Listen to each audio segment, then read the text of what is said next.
What's going on, Hakeem?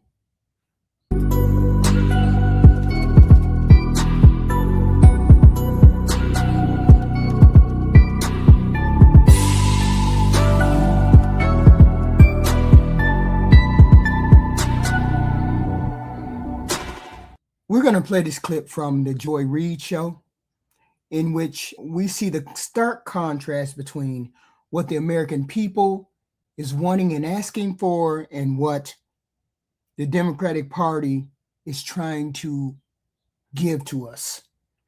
We can see the special interest, we can see the calculation, and I understand that, but we need more than what this is. Let me play the clip, and then I'll talk to you on the other side.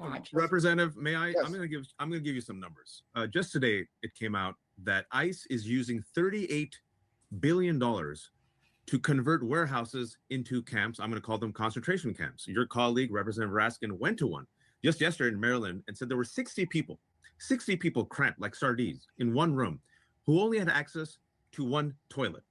65% of people taken by ICE had no convictions. That's from the Cato Institute, a right-wing institute. ICE has killed 8 people this year alone that we know of. 2 of them, Renee Nicole Good and Alex Pretty. The latest polls came out this week, AP polls. Over 60% of Americans now disapprove of ICE. That means in 3 weeks, it's gone from 30% to 60%. Now, if I may, I'm going to be a bit blunt here. Leaders lead. And what we've seen is people are impressionable. If you lead on something, people will follow. It seems the wind is behind your back for the first time ever. ICE has a history, CPP has a history of terrorizing Black and brown communities. People are asking themselves, why are we, our taxpayer dollars, paying for masked, lawless men to terrorize our communities, kidnap people, take children, and kill Americans? So I ask you, and I'm doing a following up to Joy, because I want an answer to this. You said you want to rein in ICE. I'm talking about the long term now. Why not lead and say abolish ICE? Because what you're telling us is you want our taxpayer dollars to pay for a lawless masked armed agency to continue terrorizing our cities. And I'm trying to figure out how you, as a leader, can be telling Americans that their taxpayer dollars should be going to ICE. I don't understand anything that you just said. When I spoke English. I don't understand anything that you've just said to me when I've made clear that taxpayer dollars should be used to make life more affordable for the American people, not brutalize or kill them. That's the whole reason we're in this fight right now. That's the whole reason the DHS is getting ready to shut down. That's so the whole abolish reason ICE. why you agree with me, Joy? Abolish ICE.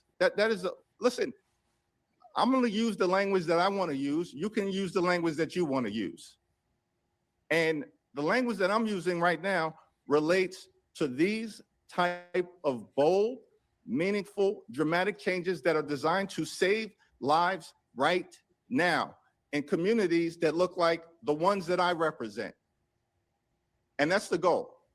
So let me ask you this. Yeah. And I hear what you're saying. Every single Democrat together in the House and in the Senate is what we're trying to do to give us the best shot to win this fight right now while we're in the minority. My question, though, is more about, if, let's say, Democrats do get back the majority, I think some of what people are looking for are, what is your project 2027, right?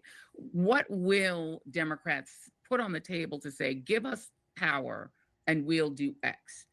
What is on that list? Because I think if you give us power, we'll abolish ICE was on that list, people would be incredibly enthusiastic about that. If you said, right now we're going to rein them in, but give us the power, we will get rid of this agency.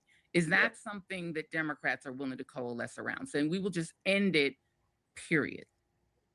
I think for the last 14 months, we've continued to win elections, and we've won elections for a wide variety of reasons, including in deep red places like Louisiana, Florida, and Texas, as has been the case most recently, as well as in blue states or purple states like New York, like Virginia, and like New Jersey. Hakeem's strategy is incremental change versus this radical thing that they're trying to say.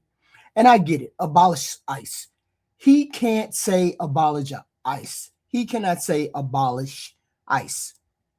The core friction lies in the fundamental disagreement over our political pragmatism. Jeffries' position is rooted in legislative incrementalism. He views ICE through the lens of a fixable agency that requires oversight, demasking, and the removal of absolute immunity to ensure accountability. See, his argument is defensive. By focusing on specific popular reforms, Democrats can win red and purple districts. I mean, Ali's critique, he identifies this as a failure of leadership. He argues that by refusing to adopt the abolish ICE language, Jeffries is ignoring a shifting public tide. Ali's critique is that leaders lead, meaning that if Democrats aren't willing to name the ultimate goal, which is abolishing ICE, they're essentially subsidizing an agency they claim to find that's lawless, right? There's a stark contrast in the language used by both parties. Moral urgency, though, Ali utilizes high-intensity moral language, referring to facilities as concentration camps and citing the deaths of Renee and Alex as evidence that the agency is beyond reform. Jeffries consistently pivots back to affordability and an economic agenda. This is a classic political deflection.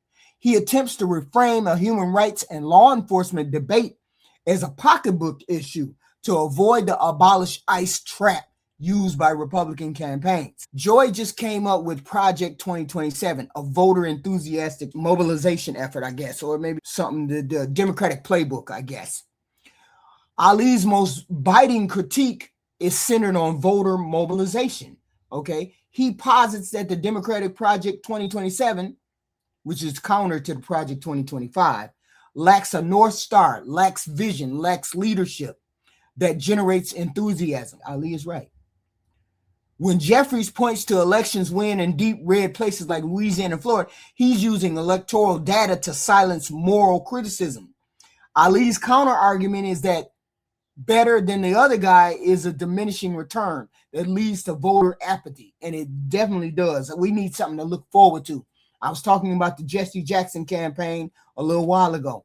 That is hope and vision and leadership that he presented. So presenting that better than the other guy, better than Trump, is not a good strategy at all. It leads to us saying we just finna check out. We ain't finna do it.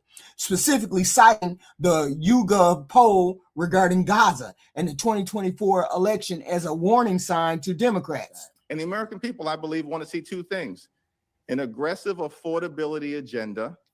How do we drive down the high cost of living, as the mayor of New York City is trying to do, as the governor of New Jersey is trying to do, as the governor of Virginia are trying to do? And at the same time, of course, we have a responsibility to make sure that we are holding the wrongdoers accountable in every possible way. And of course, that effort is going to be led by a chair of the Judiciary Committee, Jamie Raskin, a chair of the Oversight Committee, like Robert Garcia, a chair of the Homeland Security Committee, like Benny Thompson. And we, of course, are prepared to do it in the way that we have always been when it comes to exposing the extremism on the other side and making sure that these people understand they're not just going to be able to behave with impunity now and think they're going to be no consequences moving forward. We have, I think we were out of time with you, but I have one last question. Waj, do you have one last question? I have one last question. Do you? Because I want to make sure that well, I do have one question about accountability. And, you know, I'll put my cards on the table. I'm against fascists and MAGA and Donald Trump, and I want Democrats to win, but I want the right Democrats to win. And I remember the YouGov poll that came out after the 2024 election said the main reason why Democrats stayed at home was their displeasure with the genocide that's happening in Gaza. And what we've seen is AIPAC. AIPAC now has spent $2 million attacking a moderate-leaning Democrat, Tom Malinowski, a Democrat, in the special House election in New Jersey 11th District. And we got a progressive Latina, Representative Mejia, who won, who, by the way, says abolish ICE. My question for you, if you're looking for accountability, if you're looking for change, shouldn't Democrats stop taking money from AIPAC that has spent so much money against Democrats? Well, listen, everyone's going to have to make their individual decisions. My view, as it relates to Democratic incumbents, first of all, is that I will continue to stand by every single one of them, whether that's Alexandria Ocasio-Cortez on the one hand, or the most conservative, moderate Democrat on the other, who's sitting in the Trump district and at all points in between. right? That's what I'm going to do as House Democratic Leader. Now, in terms of how people individually fundraise, I'm proud of the fact that my average contribution amongst the millions of dollars that I've been working hard to raise for my own reelection that I use to help elect Democrats in other parts of the country is $27 per contributor. That's my average contribution. That's probably the lowest in the Congress. And so now everyone is going to raise money from their own constituents in different ways, and their own constituents are going to have a variety of different perspectives on a variety of different issues. But make no mistake, there's a big difference between Democrats and Republicans, and we're seeing that right now. I know some people like to project otherwise. How one can see the horrors of what has been inflicted on the American people since January 20th of last year and conclude otherwise, or want to try to suggest that there's no difference in one's quality of life. When I go to Bedford-Stuyvesant or Brownsville or East New York or Canarsie or the West End of Coney Island, people know that their life is being made markedly worse because of who's in office right now, both in the White House and the House. Well, Representative, respectfully, and we're determined to do something about that. Just a quick follow-up. So that means, will you stop taking money from AIPAC? I'm going to continue to raise money in the same way that I've been raising it, where the average contribution from millions of people across the country is $27 per contributor. See, the AIPAC sub-debate and party unity, this exchange is Ali trying to get Hakeem to admit that he takes AIPAC money and make it seem as though there's some influence that AIPAC is having on Hakeem. And I'm pretty sure some of these things, some of these people who contribute money, they want some kind of influence, right? So the contradiction, Ali points out the irony of taking money from an organization like AIPAC that actively funds campaigns against Democratic incumbents. Jeffries avoids the moral implications of the funding source by focusing on his average $27 contribution. By framing himself as a small donor fundraiser, he effectively dodges the question of whether the party should be beholden to large controversial interests. And I get that, but he ain't going to answer the question. You know, she trying to get him the hell up out of there, right? She trying to get him up off the screen because Ali gonna get him. Ali gonna get him. Well, see, the summary of this debate is this. The conversation reveals a Democratic leadership that's hyper-focused on electoral survival in a minority position, often at the expense of the progressively moral clarity demanded by us Democrats, us liberals, or libertarians, as you call us. Jeffries relies on the minority status as a shield, while Ali argues that the minority status is precisely the time to build a bold, uncompromising vision for the future. And I agree with him. I'm right with you, Ali. I'm right with you, Ali. Yeah, we need a change. Because if you're going to act up, you might as well act up right now. I'm in the minority. I got to swing at everything. I can't be doing the old stuff. I got to be doing the new stuff. And this is what us Democrats want to see. Somebody willing to run all four bases, even though the ball is up in the air. It's got to be done. It's got to be done.